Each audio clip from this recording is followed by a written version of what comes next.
పల్లె పల్లె పిలుపు చెలో ఆంధ్ర న్యూస్కు స్వాగతం.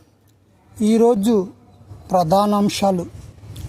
ముఖ్యముగా మన ఆంధ్రప్రదేశ్లో విద్యాశాఖ అధికారులు వేసవి సెలవులలో కూడా ప్రధానోపాధ్యాయులను వేధించడం అనేది చాలా దురదృష్టకరమైనటువంటి విషయము. విద్యార్థులను ఎన్రోల్మెంట్ చేయమనే నెపముతో వీధులను ఉపాధ్యాయులచే తిప్పిస్తూ వారికి కనీసము విశ్రాంతి కూడా లేకుండా చేస్తున్నటువంటి వైనం మన ఆంధ్రప్రదేశ్లో నెలకొని ఉంది.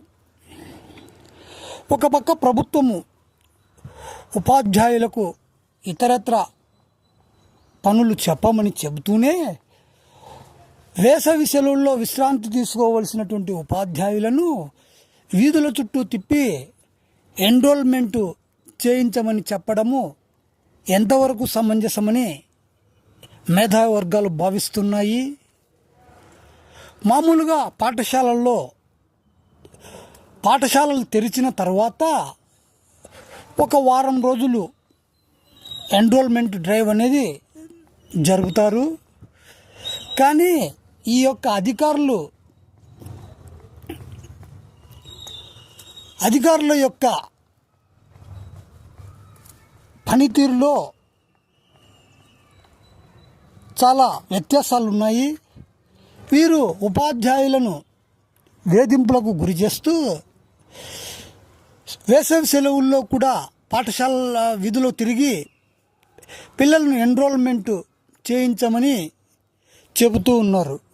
వేసవి సెలవుల్లో ఉపాధ్యాయులను పని చేయించినట్లయితే వారికి అరెండ్ లీవ్ కూడా మంజూరు చేయాల్సినటువంటి బాధ్యత ప్రభుత్వానిది. కానీ ఎలాంటి లీవులు మంజూరు చేయకుండా ఇష్టం వచ్చినట్లుగా ఉపాధ్యాయులను వేసవి సెలవుల్లో ఉపయోగించడము ఎంతవరకు సమంజసము? అంతేకాకుండా ఈ యొక్క ఎన్రోల్మెంట్ బాధ్యత సర్వశిక్ష అభియాన్ వారు నిర్వహించాలి. కానీ ఉపాధ్యాయులచే నిర్వహిస్తూ వారి యొక్క హక్కులను కాలరాస్తూ అధికారులు చూపుతున్నటువంటి అతి ఉత్సాహము మరెక్కడా లేనట్టుగా తెలుస్తోంది.